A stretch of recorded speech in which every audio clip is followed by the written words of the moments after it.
ឃើញឆាតកួននឹកដល់ការនៅក្មេងទៀតថ្ងៃមួយហ្នឹងឪក៏ធ្វើមកហូបឲ្យញ៉ាំអាតកួនដើរបេះតាមវាលស្រែកាលសម័យហ្នឹងមានទៅទិញតាមផ្សារស្អីដើរទៅបេះតាមវាលស្រែយកទៅណាអស់បេះមកយកទៅមកត្រឡប់ខ្លាញ់ហើយជាមួយអាសាច់ជ្រូកខ្លាញ់ទៀតអូយោរត់ចង់ផ្កាច់ឪនោះគាត់មានស្អីក៏បេះគាត់តាន់រៀកតែឯងអូតាំងពីហ្នឹងមកចង់បាក់ជាមួយតកួនតើអាម៉ាយ៉ានេះអូឃើញតែគេឆាងាវដល់ពេលនឹកចង់មកផ្សារដើររត់ទិញនេះមកប្រអប់យកទៅធ្វើហូបងាវនៅក្រេប៉ុណ្ណឹងមកប្រអប់ 20000 តម្លៃធូរថ្លៃដែរដូចយើងនៅខ្មែរទេហើយនេះគ្រឿងផ្សំរបស់យើងមានខ្ទឹមក្រហមខ្ទឹមសហើយដេងស្លឹកខ្ទឹមស្លឹកក្រូចសើចជាមួយនឹងម្ទេសហើយគ្រឿងផ្សំរបស់យើងហាន់ដាក់មកដុំចឹងមកឥឡូវយើងមកធ្វើការកាត់តកួនដើម្បីយកទៅត្រឡប់តបជាមួយនឹងឆាគ្រឿងរបស់យើងហើយតកួននេះកាត់ជាលើកទី3ហ្នឹងបងប្អូនញ៉ាំបាន3ដងហើយគឺចំណេញមែនទែនហើយបន្ទាប់មកយើងធ្វើការលាងជាមួយនឹងងាវរបស់យើងពី3ទឹកឲ្យស្អាតចឹងទៅហើយតកួនយើងកាត់ជាកង់ដោងរៀងកប៉ែតតិចមកស្រួលយើងត្រឡប់ខ្លាញ់ណាហើយងាវរបស់យើងនេះយើងស្រុះជាមួយទឹកក្តៅបងប្អូនហើយចំពោះការស្រុះរបស់ខ្ញុំនេះខ្ញុំដាំទឹកហើយខ្ញុំយកមកចាក់ជាមួយងាវហ្មងណាហើយស្រុះនេះកុំស្រុះយូរពេកបងប្អូនស្រុះត្រឹម5 10 សក្តិអីទៅ30 សក្តិអីបានហើយនេះដោយសារខ្ញុំខ្លាចរៀងឆៅដល់ពេលយ៉ាងនេះខ្ញុំដាក់ឡើងដល់1នាទីយ៉ាងចង់ឆ្អិនបាត់ហើយងាវរបស់យើងនេះស្រុះហើយយើងបកសបកចេញមកយើងស្រួលឆាទៅយើងស្រួលបេះហូបចឹងណាតោះឥឡូវយើងរៀបចំចំអិនហើយ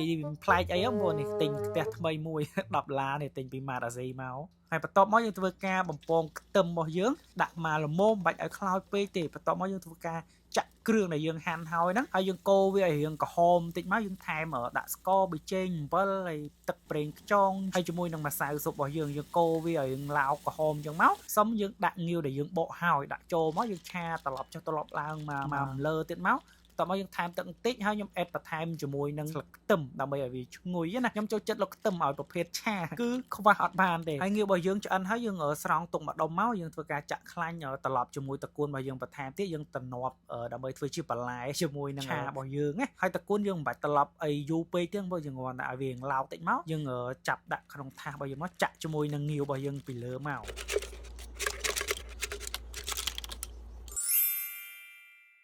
បងប្អូនឥឡូវនេះងាវឆ្អិនហើយនេះឈ្ងុយដែរនេះឥឡូវសាកមើលអូខេបងប្អូនសុំពេលបន្តិចសម្រាប់បងប្អូននៅកូរ៉េណាដែលចង់បានទូរស័ព្ទមិនថាប្រភេទ Samsung iPhone iPad មកទឹកបៃដូថ្មីចង់បង់រស់អីណាឬក៏បងប្អូនអ្នកដែលមកថ្មីចង់បើក SIM ភ្ជាប់ LAN អីលេងអ៊ីនធឺណិតណាអាចទៅរកបាននៅហាងទូរស័ព្ទដៃស្រីតូចចំណាប់បានហើយចំពោះទីតាំងហាងគឺនៅតំបន់031ខាងចុងប៊ូយ៉កផ្សារក្រោមដីច្រកលេខ 3/3 ហើយសម្រាប់ជូសូអីបងប្អូនអាច check នៅក្រោម comment ក្នុងវីដេអូនេះបានឥឡូវតោះនេះត្រឡប់មកនេះ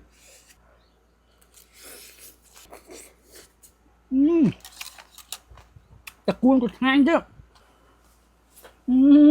ដល់កមខ្លួនឲ្យសាច់ទេចំយ៉ាយើងបកសបកចឹងស្រួលហ្នឹងបង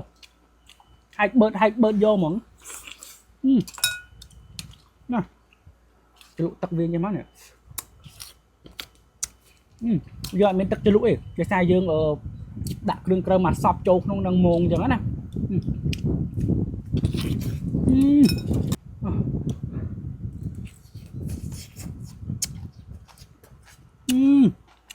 បងណា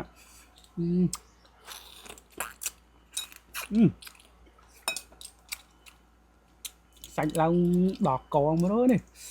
អានេះបានមួយអាចាក់អូត្រូវបាច់មកជាតិណាស់មើលនេះគួន